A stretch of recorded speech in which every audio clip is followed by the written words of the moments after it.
We are live. Hey, I am old new dude, and he is. Richard York, Asher's trueborn son, and Chris the Crow is waving from the wall. Mother one says, "Hello, family. I got so many pictures of my grandson's puppy drooling. Excellent. And it's my son-in-law's birthday, and we're both reading The Wheel of Time.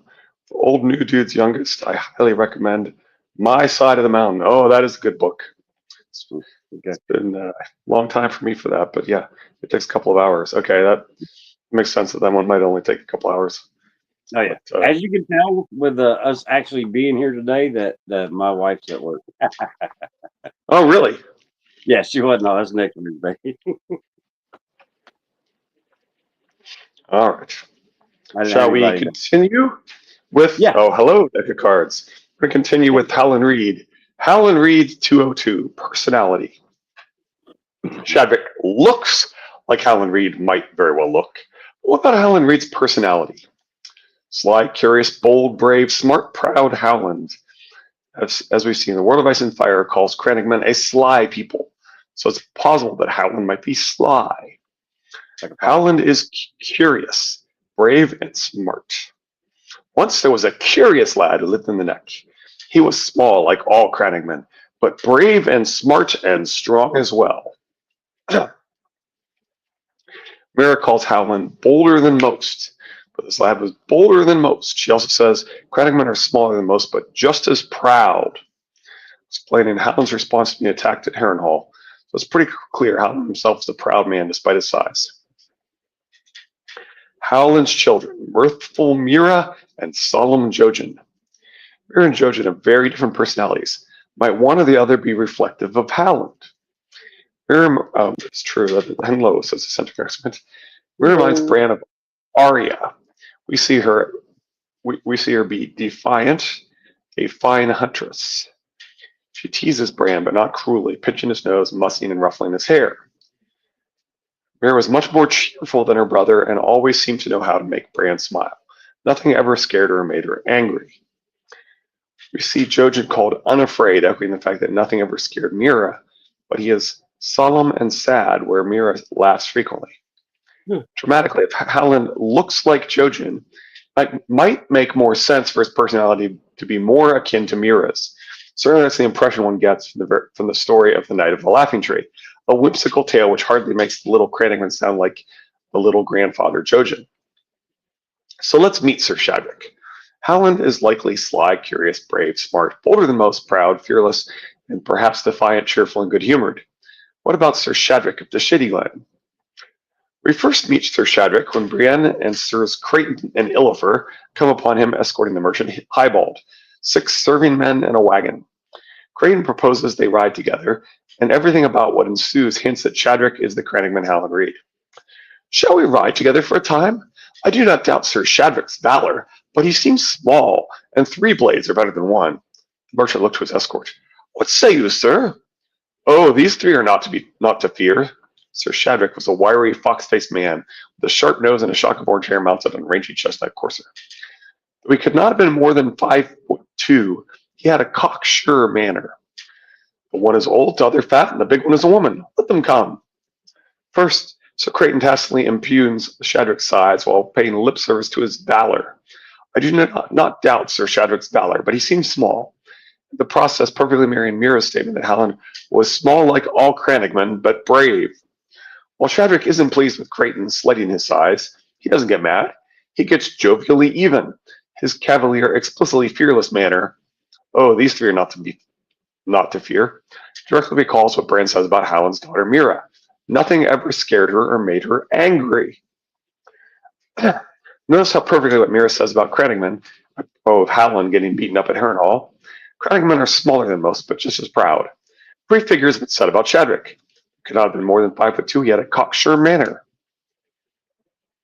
Evening chat, old new dude Richard. Howland Reed and Peter Baelish in text, physical descriptions could literally be twins. Okay, I can see that. And they're both people that have been kind of, Touched by magic. well, I was going to say, kind of humiliated by these knightly people, right? Both Shadrach's cocksure manner and swift, insulting but good-natured rebuttal are consistent with Shadrach being the bolder than most and proud Howland Reed father to Mira, who constantly teases Bran. He laughed. Big enough where it counts, wench. Just as Shadrach failed to anger when Creighton called him small, so does he laugh off Bran's insult after he calls her a strapping, healthy wench, which is itself more good-natured ribbing a la Mira. A giant compared to some, he laughed. Big enough where it counts, wench. Shadrach laughs easily and seems cheerful. Mira Reed is called cheerful and specifically laughed 4 times. Shad's cocksure remark about being big enough where it counts seems suspiciously in dialogue with something the World of Ice and Fire says about Crannogman. Some say they are small in stature because they intermarried with the children of the forest. Why not just say some say they are small, full stop? I suspect it's because their lord is small in stature but big enough where it counts. Holmes, oh wow, so here live. No Oh wow. evidence, but I think Howland is the three-eyed crow. Feel free not to discuss. Good to see you. Good to see you anyway, the Valonqar. Ticket cards at Christie Angel. 2 sides of the same coin, the good and the bad, but who is the ugly? Fair enough. Valonqar, the original fan. Oh my goodness. Yep, he's been here forever. Anyway, the Mad Mouse, Sir Shadrach of the Shady Glen. Sir Shadrach then introduced himself. Sir Shadrach of the Shady Glen. Some call me the Mad Mouse. He turned his shield to show her his sigil, a large white mouse with fierce red eyes on bendy brown and blue. The brown is for the lands I've roamed, the blue for the rivers that I've crossed. The mouse is me. And are you mad? Oh, quite. Your common mouse will run from blood and battle. The Mad Mouse seeks them out. Again, Shadrach indicates a fearlessness that is consistent with him being the brave and bolder than most and even curious Howland Reed, father to a son who was unafraid and a daughter of whom it said nothing ever scared her. Shad of Shady Glen. What about Shadrach's name? On a very basic level, Shadrach and Shady both allude to shadows and thus to glamours, made of shadow and suggestion, and thus hidden identity. Meanwhile, the only other Shady Glen in the canon just so happens to sound like a blatant reference to Mira's story of Howland Reed and the Night of the Laughing Tree. The greenery looked inviting from afar and filled Dunk's head with thoughts of shady glens and chuckling brooks. Brooks. Get it? Chuckling brooks are laughing tree. Oh, I turned to the name Shadrach below. Bendy, brown, and blue. But what about his coat of arms? Shadrach says this of its background. The brown is for the lands I've run, the blue for the rivers that I've crossed. The neck is crisscrossed with many streams. A dozen streams drain the wetwood, all shallow, silty, and uncharted. We've not even called them rivers. And a few major navigable rivers, so the bendy brown and blue of Shadrach's arms could be construed as a reference to Howland's home. Regardless, Shad says his shield represents the land and the rivers, but elsewise earth and water. And what does Jojen Reed swear his oath to Bran by? I swear it by earth and water, said the boy in green. More textually, I believe Shadrach. Hey, also, we're told that Howland Reed can transform earth to water to earth. Yep. More textually, I believe Shadrach's sigil alludes to Shadrach being in league with the Quiet Isle's elder brother, who I believe is Shadrach's fellow hedge knight, Sir Morgarth the Merry. How so? The approach to the Quiet Isle is nothing if not a bendy path of brown and blue. The path of faith was a crooked one, Bran could not help but note, though the islands seemed to rise to the northeast of where they left the shore, so that the Maribald did not make directly for it. Instead, he started due east toward the deeper waters of the bay, which shimmered blue and silver in the distance, the soft brown mud squished up between his toes. Best of all, it makes perfect sense that a Shadrach would be familiar with the elder brother's path of faith. How so? Famously, the Bible's Shadrach was a faithful man who was thrown into a furnace with 2 companions. Recall that Shadrach turns up in the Vale with 2 companions, Sirs Morgarth and Byron, by King Nebuchadnezzar, I don't know that name, for refusing to worship his new god. The 3 men were unharmed by the flames precisely because of their faith. This resonates perfectly with what Maribald says about the path of faith. The path of faith, we call it. Only the faithful may cross safely. The wicked are swallowed by the quicksands or drowned when the tide comes rushing in. Maribald's odd reference to the wicked further confirms that the Shadrach Quiet Isle connection is Rabbinical literature infamously refers to Nebuchadnezzar simply as the Wicked One. Also worth noting, Shadrach, Meshach, and Abednego, Shadrach's companions, were assumed names. Okay. If this theory is correct, it would also mean that he skin changes rats. Okay. Lance Brand roamed. Hey, The did y'all notice streams that every crossed. episode of first season of House of the Dragon, there was a rat? I do remember Which there being I thought discussion of that. that Loris was skin changing rats to get a lot of the information that he was getting. Okay, and as opposed to little birds, we had a skin changer. Okay, Yeah. and that could be a reference to the idea of Dorcas Varys being a skin changer potentially, right? Yeah. Shadrach, Meshach, and Abed cast into the fiery pit. Yeah, exactly. That's what they're talking about.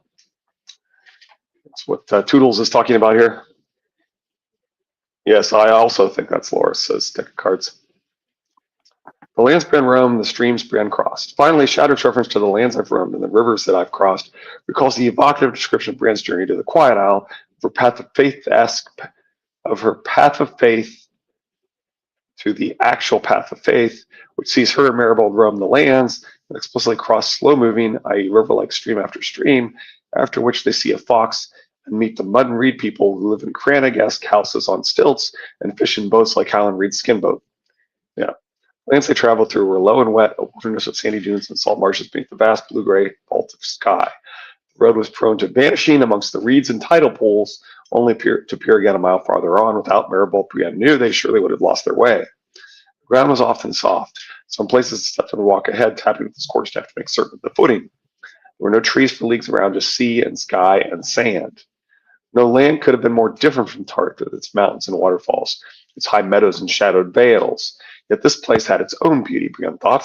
They crossed a dozen slow-flowing streams alive with frogs and crickets, watched ferns floating high above the bay, heard the sandpipers calling from amongst the dunes. Once a fox crossed their path and set Maribald's dog to barking wildly. Oh, I see that. Okay. Right, we're talking about somebody with sly with a fox face crossed her path. Okay. And there were people too. He Some might have lived a amongst the lion lizard. reeds. Yeah. He might have a lion lizard as a sigil, but he sounds more foxes. Fox. Yes. Beastie Like a Boys fox. song on Paul's Boutique as well. Shadrach, etc. Okay, I'm not familiar with that one, but cool. And there were people too. Some lived amongst the reeds in houses built of mud and straw, whilst others fished the bay and other coracles and built their homes on rickety wooden stilts above the dunes. Most seemed to live alone, out of sight of any human habitation but their own. They seemed a shy folk for the most part.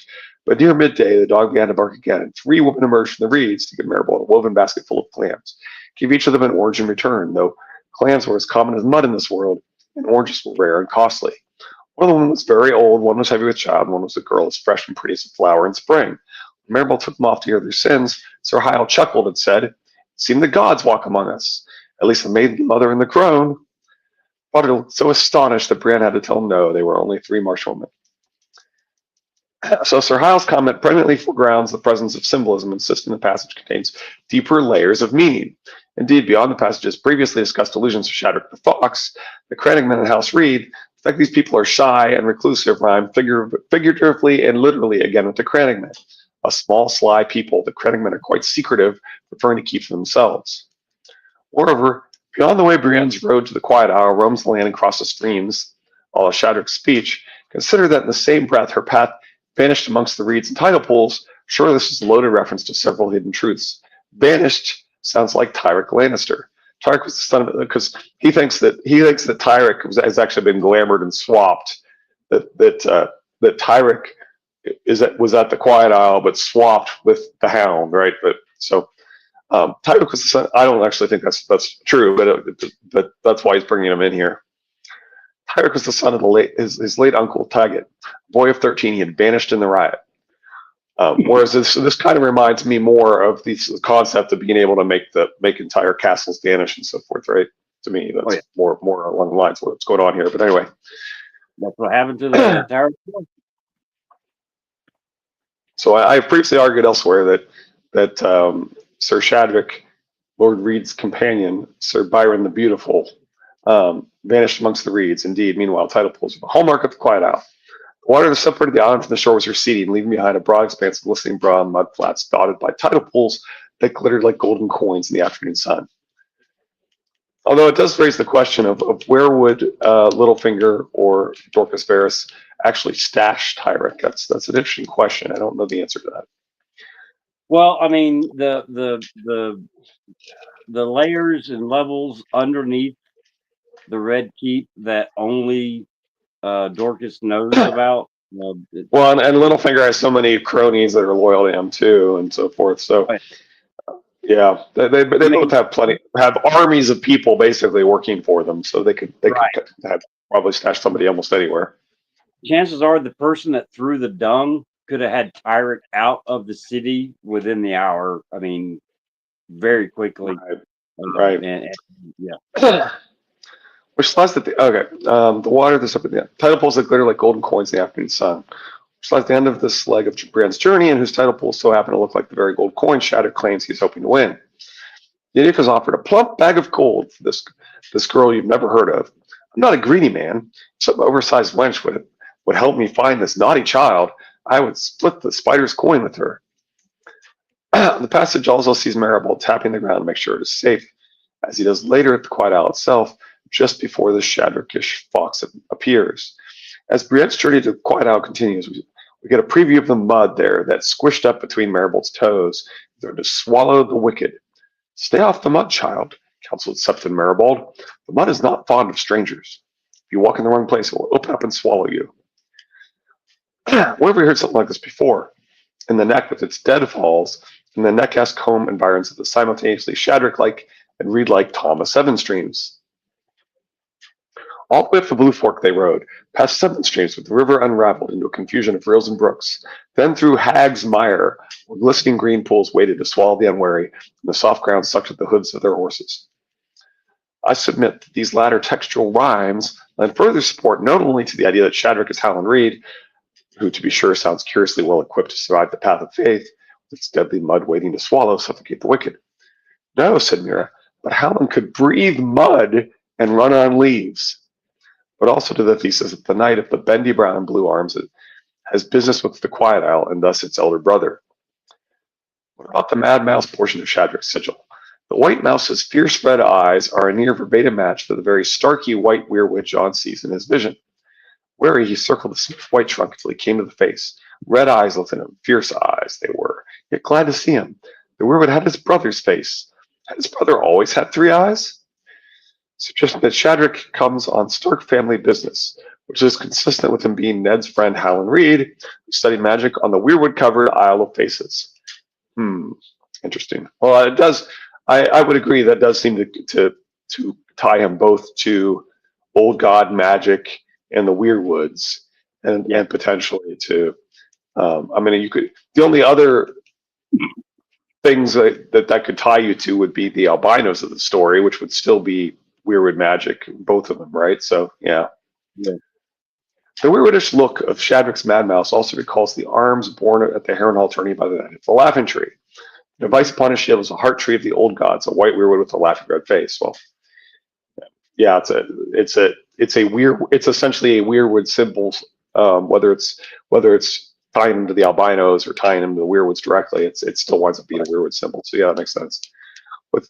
Notably, we see a Craddington being reverential toward weirwoods. The wide, smooth trunks, of course they are, where bone pale and 9 faces stared inward. The dried sap that crusted in the eyes was red and hard as ruby. Bowen Marsh commanded them to leave their horses outside the circle. This is a sacred place. We will not defile it. Yeah, that's further evidence that Bowen Marsh is actually of the north and probably of the neck, right? And especially the way all the names around there are names like Marsh. Right. No tourney knight. Shadwick tells Brienne, I am no tourney knight.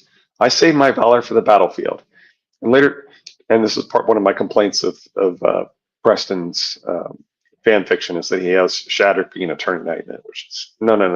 Specifically says that he could only hope for a melee. Later tells Miranda he will not enter the joust of Littlefinger's tourney. Right, exactly. Regardless of Howland's current prowess, this nods to what Mira tells Bran about Howland. The lad was no knight, no more than any of his people. We sit a boat more often than a horse, and our hands are made for oars, not lances. This may all have been true 20 years ago, but Howland then rode to war with Ned, surely becoming an able rider and warrior in the process, jousting aside. It's worth noting that the Song of Ice and Fire repeatedly states that tourney prowess and deadliness are not the same thing. I fight as well as any. On that note, I suspect that him being beat by the three squires, he staged. I think that he could have beat them if he wished to, but he needed to get in with the Starks. So Howland Reed has always been a good fighter, not necessarily a knight or with a lance or any of that Right. stuff. But as far as combat on your feet with no particular weapon in hand, I think he could have took the three squires. Could definitely be the case. You definitely see this concept of all the time of people deliberately being in distress to right, and that's the false story that is that Jamie gives to Tyrion as well, right? Yeah.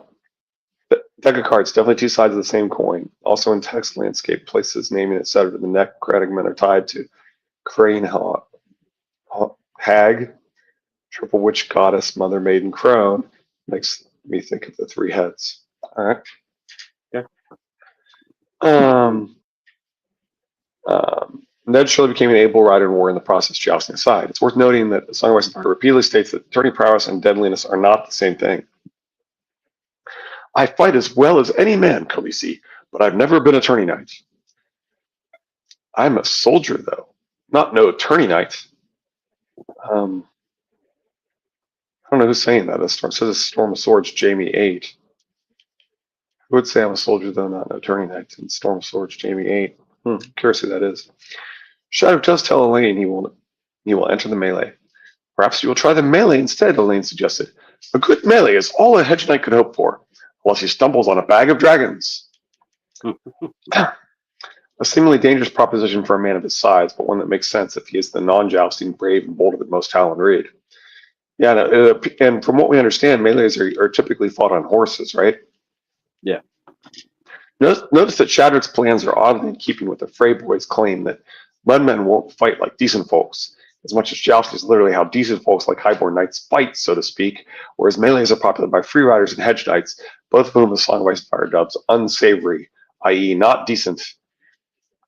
Note that Shadrach's attendance and participation attorney are perfectly consonant with and will prove to be a neat payoff for what Mira tells us about Howland's thoughts as he first beheld the Harrenhal tourney. The Crandman had never seen such pageantry, knew he might never see the like again. Warden wanted nothing so much as to be a part of it. Comrade Howland is about to see the like again, and this time he will be part of it as well. Not the only hunter of the silver trout of House Tully. Roder replies to Shadrach saying he saves his valor for the battlefield by saying, "You and good Sir Creighton have much in common then." Sir Shadrach laughed. "Oh, I doubt that, but it may be that you and I share a quest. Little lost sister, is it, with blue eyes and auburn hair?" He laughed again. "You are not the only hunter in the woods. I seek for Sansa Stark as well." Shadrach continues to show good cheer and easy laughter like Mira, and a decidedly sly sense of humor, the Crowned Men being a sly people, by poking fun at both Creighton and Brienne, like Mira pokes fun at Bran. Shadrach also calls himself a hunter. Crowned Men are called frog hunters, and Mira Reed is a hunter, full stop.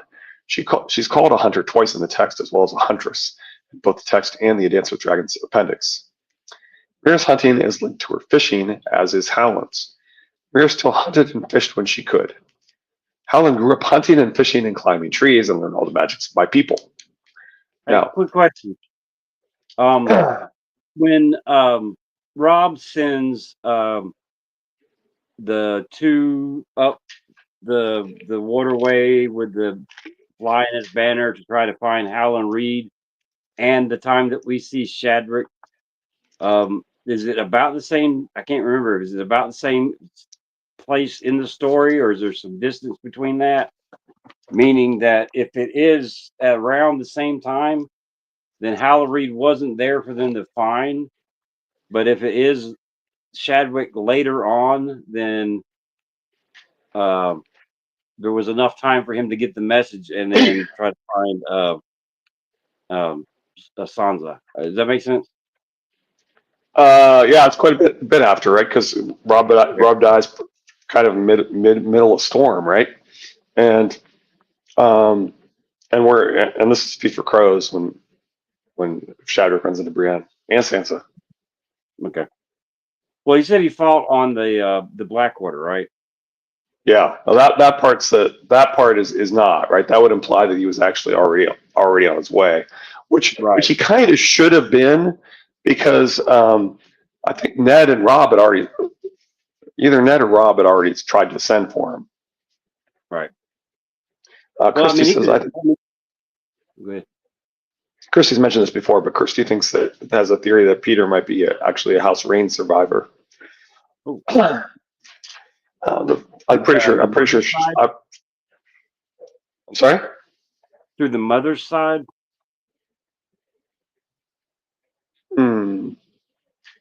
I don't know. What age would Peter have been?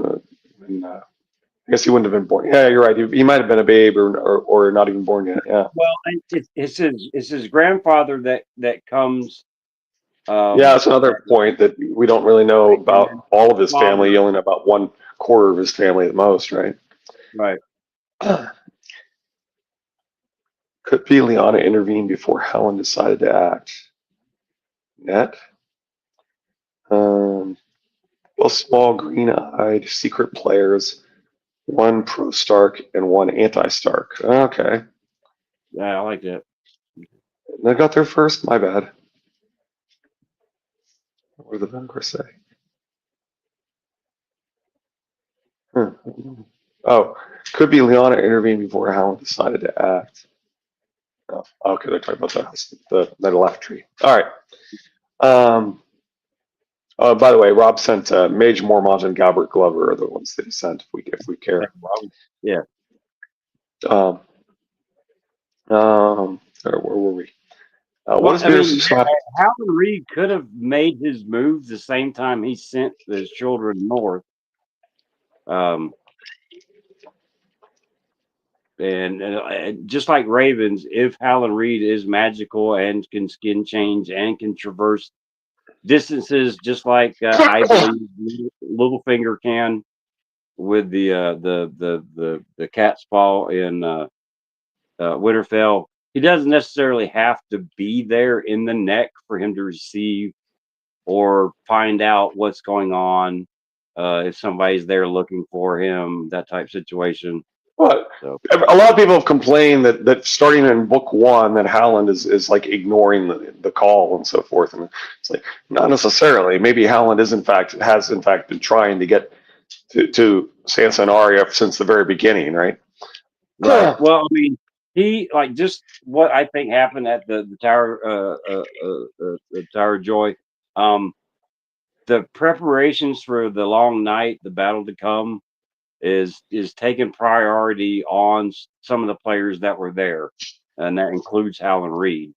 So I think Sansa has a role to play in the long night, and that is the sole reason that Howland Reed Shadwick is trying to get to her, to move her on the board, get her ready for her whatever her role is. Well, I think that's not the sole reason. I think he's being honest when he says for love, and then he changes it, right? Because George likes to do that, right? Is to tell you what's really going on, and then pause, and then tell you something different, right? So, yeah. So I think a part of his motive is out of love of the Starks. Right. Sansa's niece Anissa confirmed. Deck of cards. I just want for Howland to be an Earthbender. So. He's a mix. I actually think this next section, I would argue, is actually now. What does Mira just so happen to catch when she fishes like Helen using an oddly knight-like lancing motion? I think that lancing motion is supposed to be hinting to us that female warriors can in fact use lances. I think that's kind of what that's actually saying there. But anyway, Mira was even better at taking fish from streams with her 3-pronged frog spear, Brienne liked to watch her, admiring her quickness, the way she set the spear lancing down and pulled it back with a silvery trout wriggling on the end of it. And of course, the silver trout is the symbol of House Tully. Catelyn Tully's daughter Sansa is about as Tully as can be, and Mira's father Howland is coming for her. Right. Mira says Howland is smart, and clearly Shadrack is just that. He is correct that Brienne, Creighton, and Illifer are not a threat. He knows immediately that Sir Creighton and Illifer are full of shit, and that Brienne is looking for Sansa Stark. But Shadrack is doing the same, is entirely consistent with him being Ned's staunchest bannerman, Howland Reed, especially when you consider that Howland sent his children to make sure Brienne and Rickon stayed safe. I'm right that Shadrack is Howland Reed. He also seems to be duping Littlefinger, and Littlefinger is a top-level player, which makes Howland pretty damn smart indeed. Okay, yeah, because he's actually convinced Littlefinger to hire him as a hedge knight, right? Right. For love. Yeah, here's the for love part, right? When Shadrack tells Brienne he is also hunting Sansa Stark, Brienne feigns ignorance and asks Shadrack why he's looking for her. His response is interesting. Brienne kept her face a mask to hide her dismay. Who is this Sansa Stark, and why do you seek her? For love. Why else? She furrowed a brow. Love. Aye, love of gold. Unlike your good Sir Creighton, I did fight upon the Blackwater, but on the losing side. My ransom ruined me. You know who Varys is, I trust. The eunuch has offered a plump bag of gold for this girl you've never heard of. I'm not a greedy man. If some oversized wench would help me with Benson I child, I would split the Spider's Gold coin with her. I submit Shadrack's story is kind of faceless, mannish lying game. He tells the truth when he says he hunts Sansa for love of Ed Stark, his friend and liege lord. He also tells the truth when he says he is not a greedy man. How so? The Blackwater flows in part from the God's Eye, which abuts Harrenhal, where Howland Reed once lost a scuffle with 3 squires. When Howland's Knight of the Laughing Tree ultimately extracted ransoms from these squires' masters, he demanded no coin at all, but only that the squires be taught honor. That's hardly greedy. Might Shadrack's story be playing with these facts? He is very fearful, Brant replies. I thought you were in this merchant's hire. Only so far as Duskendale. Highbold is as miserly as he is fearful, and he is very fearful. Again, Shadrack spits in fear's eye, which is entirely appropriate if he's Howland, given what's said about the Reed's bravery. I'll return to Highbold later. I think Peter is, or killed, stole Howland's face during the tourney. Etymology for Peter Baelish equals stone, demon, we've talked about this one before. Ties to rock, and Reed also means red with their lizard lines, red rains. Okay. The rain sigil has the line has 2 tails. 2 tails, T-A-L-E-S, okay? Shadrack, Howland Reed, and Gerald Hightower. In the common room of the old Stonebridge Inn, Highbold tells the locals Jaime has lost his sword hand. Shadrack's comment, it's no easy thing to fight with your offhand, observed the Mad Mouse. There's a clear wink at Shadrack's identity and past. Howland Reed knows full well it is no easy thing to fight with your offhand. He saw Gerald Hightower fight, or not fight, at the Harrenhal tourney, and then fought against him at the Tower of Joy. It's my opinion that Gerald's right hand was permanently disabled when it was shot by Ulmer of the Kingswood Brotherhood. And we've definitely discussed this before. He claimed he once put an arrow through the hand of the White Bull, right? And we talked about that. And that Gerald later died and became Corn Halfhand, which I've written about this a long time ago and I've hugely expanded upon. And anyway, thus I read Shadrack's mark as an absolutely delicious bit of illusion, one that reinforces my convictions concerning both Shadrack's and Corn's identities. Creighton Longbow seizes the opportunity to boast. Bah, said Sir Creighton Longbow. As it happens, I fight as well with either hand. And Shadrack's retort, oh, I have no doubt of that. So Shadrack lifted his tankard in salute. Again, that's very much like the mirthful little Mira, as he says. Shadrack and Elaine. In Elaine's The Winds of Winter chapter, Shadrack's behavior. Elaine turned abruptly from the yard, bumped into a short, sharp-faced man with a brush of orange hair. He'd come up behind her, his hand shot out and caught her arm before she could fall. My lady, my pardons if I took you unawares. The fault was mine. I did not see you standing there. We mice are quiet creatures.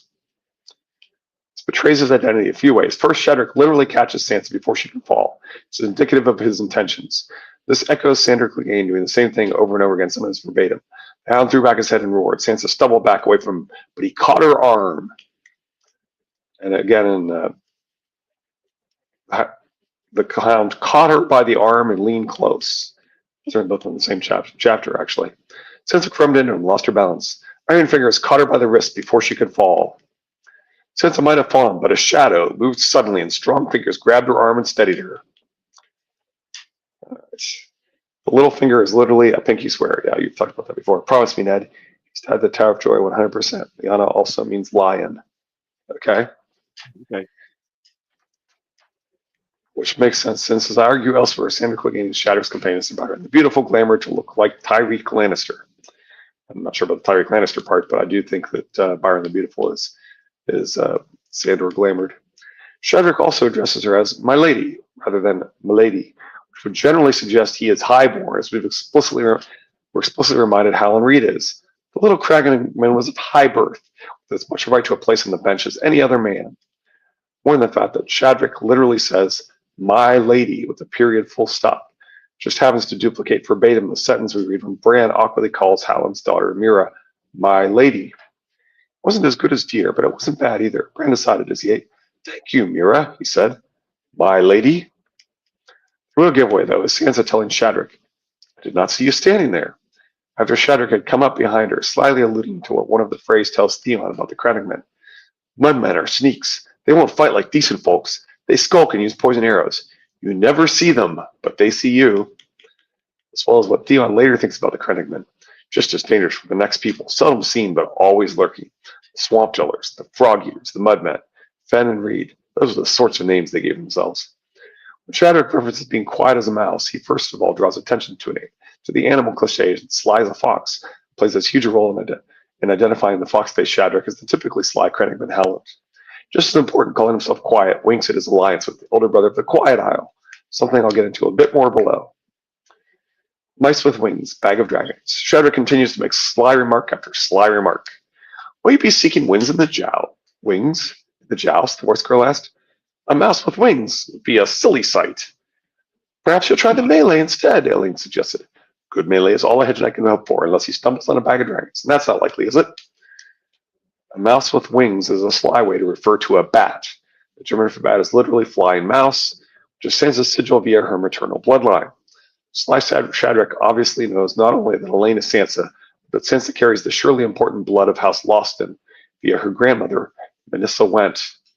Now remember how Shadrach implies he's a bold mouse. Your common mouse will run from blood and battle. The mad mouse seeks them out. Now Howland Reed was bolder than most. Sarah connects him to Sansa via something Lysa says. You squeak like a mouse now, but you were bold enough in the garden, weren't you? You were bold enough in the snow. Bog Devil, says Bob Laser. Has anyone mentioned that Shade of the Evening gives psilocybin vibes? I don't know specific hallucinogenic, but okay, makes sense. Reference. I'm not surprised that there'd be some sort of hallucinogenic that would most resemble it. I wouldn't know what that is, but okay. Yeah. The reference to a bag of dragons might likewise be termed sly, as he's obviously talking about the reward for Sansa's capture. There might be a metatextual clue here, too, as the only other bag of dragons in the canon is the one Littlefinger mentions when he justifies murdering Dantos in cold blood.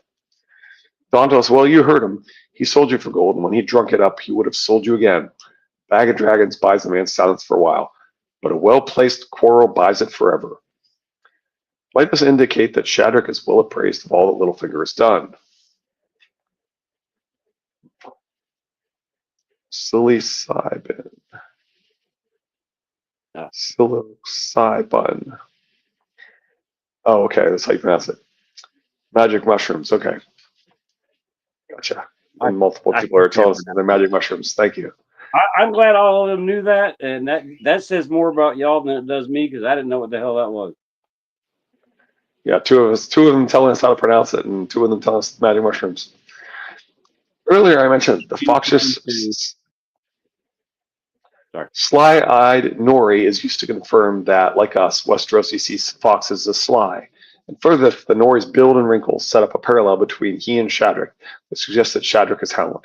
Actually, there's a bigger parallel rhyme between Howland and Shadrach's story and the Nori's, which I believe bears out my thesis.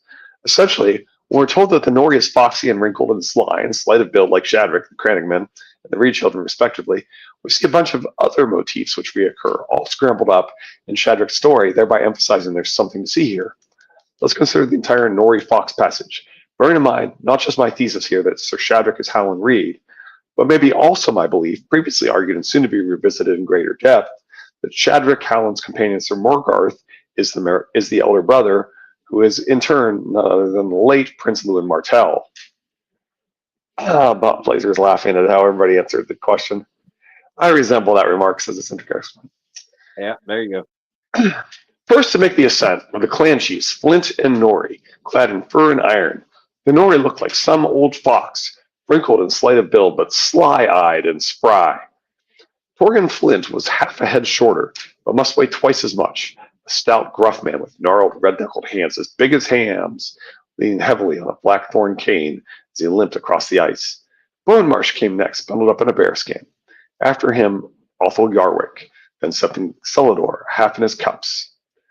What do you know, Ode? Appearance by Bonemarsh, who so happens to be a Cranningman, as we aren't told as a Cranningman. What's more, Bone wears a bearskin, recalling skin changing and thus A, disguise, and B, the magic of the skin changing greenseers, which in turn recalls the green men of the Isle of Faces with whom Howland trained. Remember that Bowen's the old pomegranate epithet is textually established in juxtaposition to G.R. Mormont's the old bear nickname. Stoller said sometimes called Marsh the old pomegranate, which fit him just as well as the old bear fit Mormont. It's almost as if Bowen is metaphorically masquerading as Mormont here, thus symbolically suggesting that Sir Shadrach and his companions are not who they seem to be. I have more to say about that bearskin when I post my conclusions about Shadrach's companion in the Vale, Sir Byron the Beautiful. The foxy Nori is also accompanied by Torgan Flint, who is, like Shadrach, notably short. At the same time, Flint is thick like the burly Sir Morgarth, with huge hands described almost exactly like Morgarth's gnarled hands as large as hams. I did notice that he was using the largest hands again thing there. go. Save that they are red-knuckled, exactly like Morgarth's, i.e. Lewin's nephew, Doran Martell's. Flint's cane likewise recalls Duran, who we're told walked with a cane before his gout worsened, and Stephen Celador is a drunk, just like the holy older brother once was. When I was not fighting, I was drunk, he says. Song of Ice and Fire once again rises with itself in a way percolating with revelation. My neighbor drinks magic mushrooms in a tea form. Okay. I'm working on an evil hobbit theory right now. Those Krennic are no good. The term hobbit is kind of interesting because it actually was a unit of volume before Tolkien adopted it, and it meant 2 bushels. So it could be that the term hobbit means that a human that has been shrunken down to the volume of 2 bushels might be how he came up with the name. Anyway, the shadow knows, and that kind of makes it ridiculous. They sue people for using the term hobbit if it's literally just a term that means a human of volume of 1 hobbit. Rains are heavily tied to foxes in their naming. Reynard, flying fox bats, yep.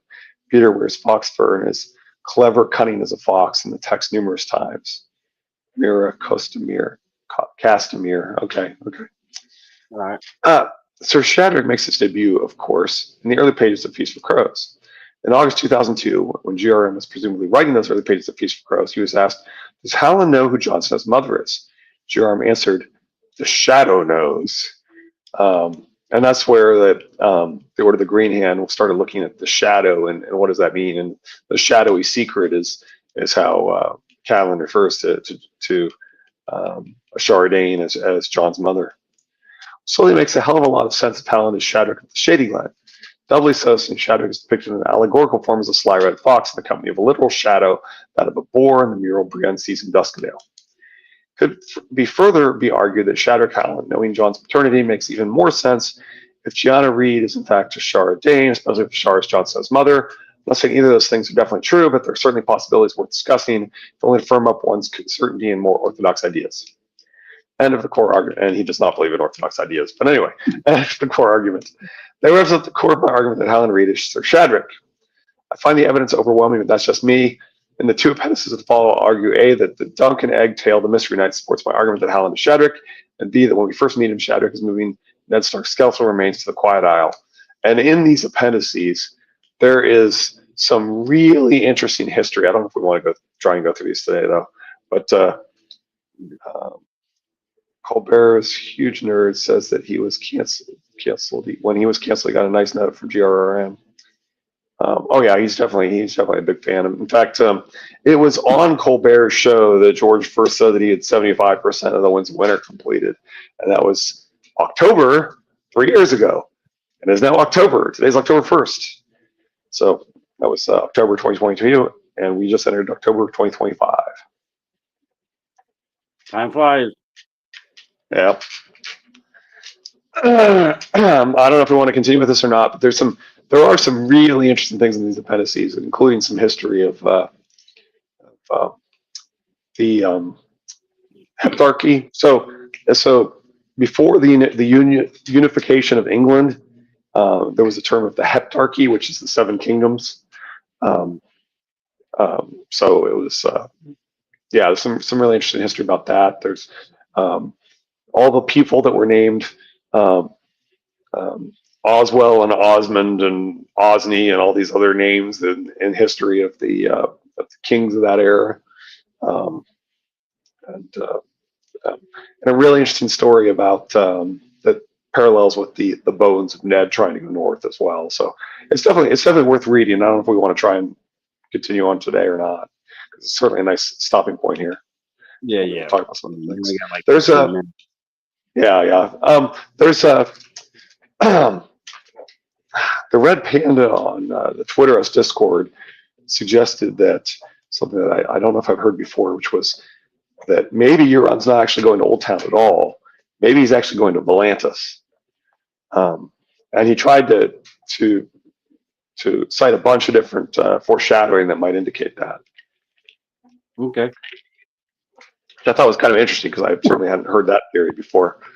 Okay. I mean, we'll stop and think. What are his motivations for going to Old Town? Is it all the Citadel related, or are there other? I mean, Old Yeah, I don't Town's not know. Old Town's not an easy take for sure. Right, right. Now, I mean, I would argue that George has set this up that the biggest remnant of the Brave Companions is probably Urswick the Faithful's group, and that they're going specifically to Old Town.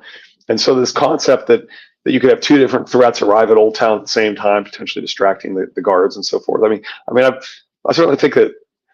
I mean, he's not claiming that Old Town isn't set up in the text. He's claiming that it might be a misdirect, right? Right. And that so he looks at all the clues that maybe that Euron and Dany are supposed to somehow either ally or oppose each other, but this are foreshadowed to certainly.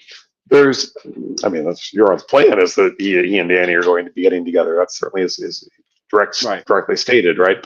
But anyway, the concept that maybe the boiling blood refers to you know trying to summon krakens with the dragons coming in or something along those lines. Now, I could also refer to what Preston always calls Chekhov's bacon, right? Which is that Victarion may be trying to summon the dragons with a bunch of pork, because he mentions he's like filled up the holds of some of his ships with pork. Now that could just be that he's wisely realizing that winter is coming and he needs food and so forth. It's Right. quite likely that he thinks he's going to need it to feed the dragons, which is of course what Preston thinks it's Chekhov's bacon, meaning that it's there for the dragons. So anyway, I don't know. There's certainly I'm certainly pretty sold on the idea that Urswick is somehow going to like distract Old Town as they need to be paying attention to Euron, or maybe the other way around. Maybe Euron distracts them right as they should be Well, I mean, available for Urswick or something. Do we think that Euron's going to be powered up by the Battle of Blood or the Sea of Blood, whatever it's called? Yeah, I kind of always thought that. I mean, I do buy this idea that maybe he's somehow going to summon a Kraken or something, right? It feels like we need to see a Kraken, and it sure makes a lot of sense for it to be Euron summoning one somehow. Right. We've had this concept of horns, right? He's got the dragon. He gave the dragon horn to Vic, but he might actually maybe he's already taken claw now. Maybe he has the horn that we've heard about for summoning Krakens. I don't know. Yeah, that's what I was getting ready to say. Is that we have a horn in the story of Krakens. I mean, he could possibly already have that, or right. I mean, if he's got that horn, then this battle would be for the theory of it being a big blood magic ritual going on, with all the different religions strapped to the prow of his boat. I mean, what is it doesn't have anything to do with the baby that's in the belly of uh, the bastard girl from the Shield Isles. I mean, is he summoning something that not necessarily means that he's going to get powered up, but is he summoning something Lovecraftian with the unborn child? And then is that the thing you see in the vision from Aaron? The what is the 8 tentacled something sit on throne with the Lady of Light or whatever. Can't remember the exact. uh, I've only read that chapter once, so I can't remember exactly how it's phrased in there. So, is that Euron in that vision, or is it the baby that's his bastard? Uh, that's in Or the, yeah, I don't. I mean, I think isn't there the whole the blue lips on a ship vision too, where people think that somehow he's replaced George has replaced Euron with Vic, but does that actually make any sense? You know, why would Vic have blue lips? Doesn't it need to be Euron kind of thing, right? yeah, I think definitely. Kirsten says in House Moving Castle, Hal's a wizard known as Jenkins Pendragon. Dragon has blonde hair that turns black and shapeshifts into a big black bird. And the etymology for Liana also means gray lady. Okay. Huh. I hear gray lady, and it reminds me of both the New York Times and maybe the Statue of Liberty. Anyway, Yeah, I'm not gonna lie. I did not. I watched Howl's Moving Castle, so you did? I didn't know. I thought you told me that you did that one time when I pointed out that it was available on HBO. Oh yeah, we did. Sorry, I forgot. Yeah, I We thought I had remember. our niece over, and most of the time she spends the weekend with us. We watch anime, so that was one of. Sorry. No, that's no problem. Kirsty Inn would be a great disguise for a moving fortress. That would be. You know, and Chris says, "Yeah, we watched it with Brooke." LOL. You Anyway, said that, man. Why you gotta yeah, still try to steal the thunder? yeah. I already convinced him. Yeah. We're all. I have a L-shaped couch. So the whole thing was just packed with people in the living room when we watch movies when she comes over. But Actually, this we still got more than 5 minutes. You know what? The Appendix One's actually pretty short. I was looking through it. It's pretty great too. right. So Appendix One is the Mystery Knight parallel. So there's an incredible number of parallels between the Vale and the Sir Shadwick the Shady Glen, Morgan the Merry, and Byron the Beautiful are unknown hedge knights poised to attend a rigged tourney being held by a former master coin in the shadow of his white castle for the ulterior purpose of arranging a wedding with treasonous implications. So anyway, and of course that's what the Mystery Knight's about. With Sirs Glendon Ball, Maynard Plum, aka Blood Dragon, and Kyle the Cat. And that could imply with one of those being glamored, that in fact one of the three is glamored, right?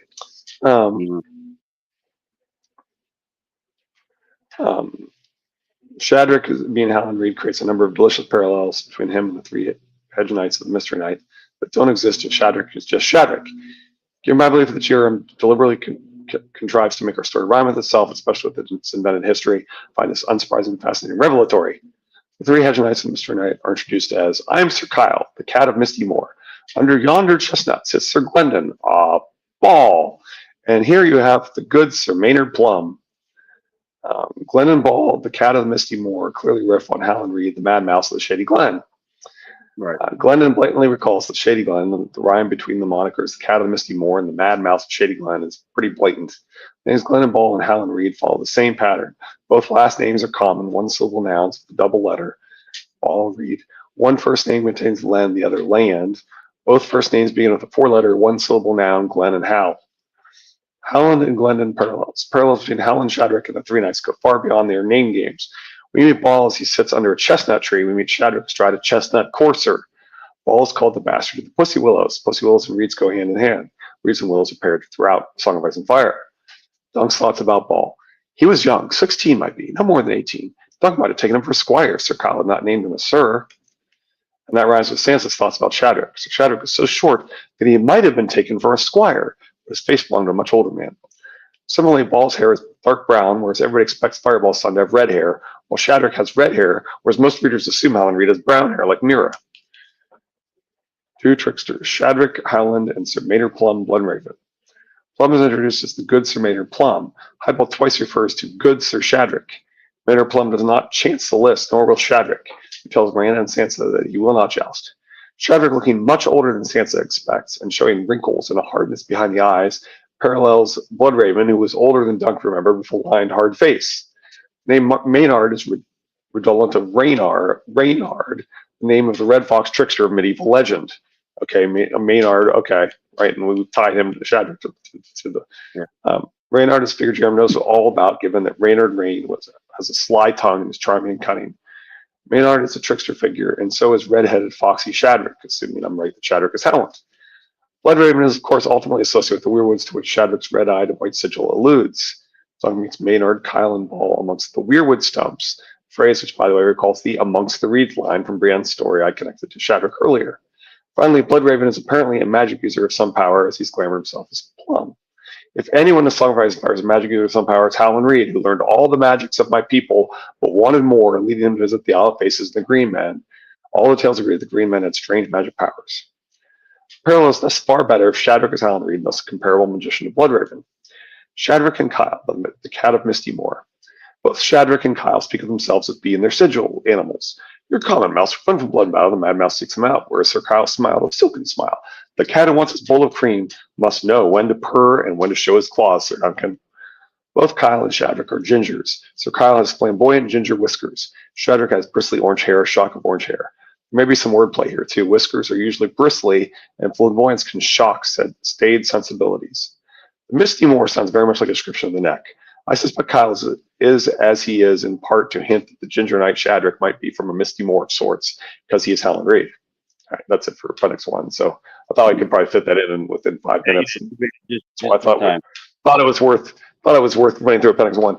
Appendix 2 is the one with the bones of Ned Stark and all the history and so forth. It's pretty darn interesting. I've heard specifically just it with people before.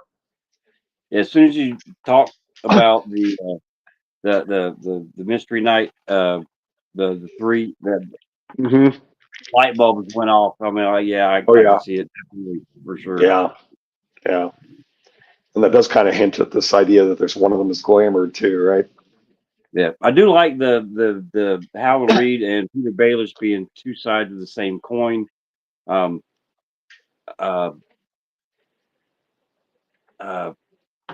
think Howland Reed is a true magic user, and there are those that don't think that Littlefinger is. But I just thought of it. I've always considered him a skin changer. But what if I've said that it was the three-eyed crow that taught Littlefinger how to play the game and all that stuff after the near-death experience that he received at the hand of Brandon. What if it's him not actually being a skin changer, but the three-eyed crow working through him to move the pieces, just like you have to go into your old body using your conscious to time travel instead of time traveling. If the three-eyed crow needs pieces moved, he can't do it himself. He has to work through basically an avatar on this plane to move the pieces. Does that make sense? Yeah, you're just just as an approach to how is the three-eyed crow playing with Littlefinger versus I mean, you've always been kind of on on that path. That Littlefinger's kind of a piece being I've been moved on by that the Red path for a Cross. long time. Scarecrow That's and, not and that different from what Littlefinger. you've always said. Yeah, So they're Kirsty points out that the inn at the crossroads sounds like, certainly the concept of an inn at the crossroads is sort of tied to the concept of devil making deals with the devil, selling your soul and so forth. And that Rhaegar speaks to Jaime about roads not taken, and the devil said to have red hair in most myth, literature, and ancient history. Okay. And then Bob Laser responds, and that's why hot pie is Howland Reed. Appreciate Anyway. that, Bob. That could have been Monday. All right. Well, we're at the hour. Yeah. Isn't hot pie Azor High? What's going on here? How can you change it? Is Howland Reed Azor High? If Howland Reed is Azor High, then it all ties together, right? There you go. It also ties to the field of Reed's Egyptian afterlife. Okay, I like that.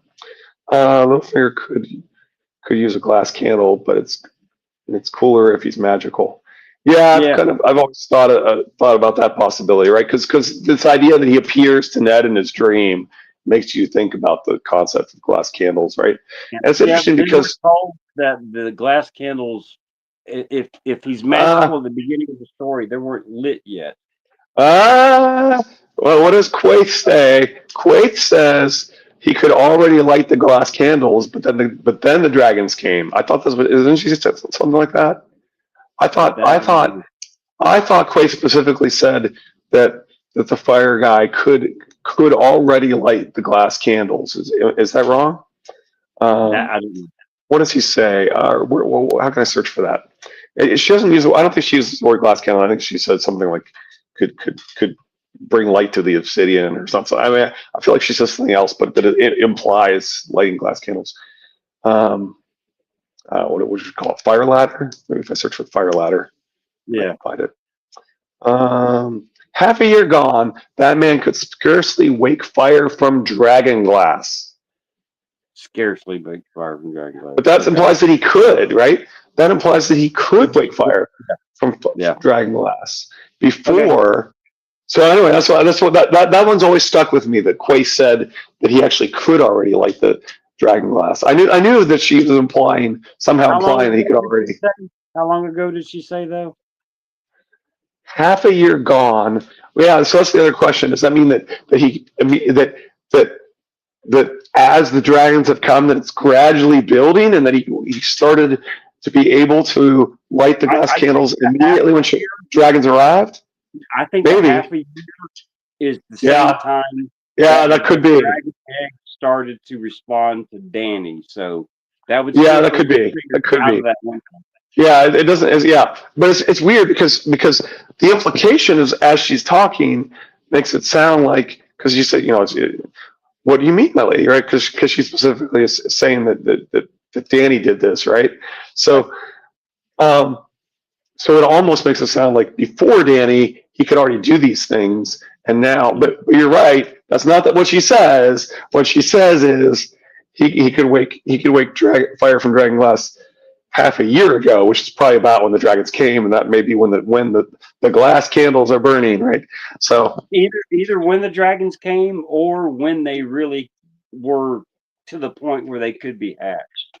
But I'm still not going to go out on a limb and say that it's impossible that Littlefinger didn't have a glass candle.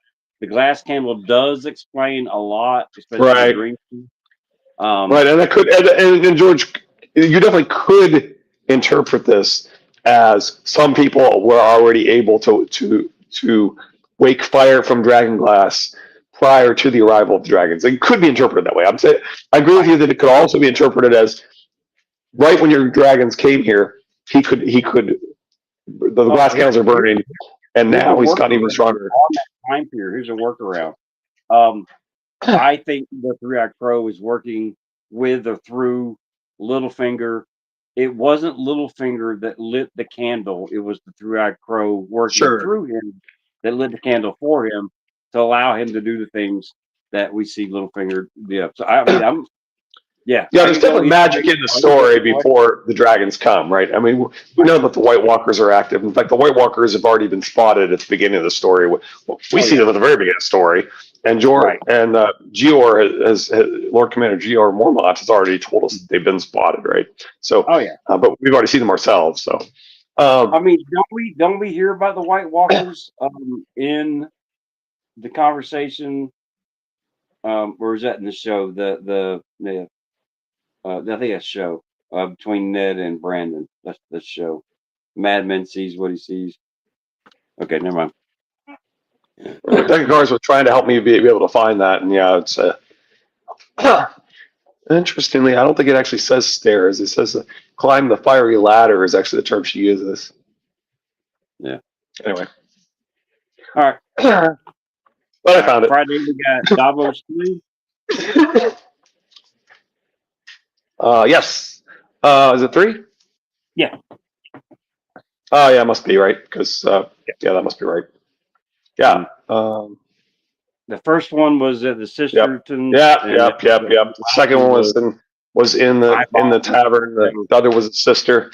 The other was a sister, yeah, and then the third one is Jared, no sir, Jared of House Frey. He calls himself Sir Jared, but he says, Jared of House Frey, I name you liar. Yeah. Of course, that's also the tell them about the tell them about the what is it? Tell them about the gift or tell them about the promise, whatever it was. Anyway, What's up, comment? And the mummer's farce and so forth. What? Oh yeah, Peter as the mockingbird, mimicking all birds.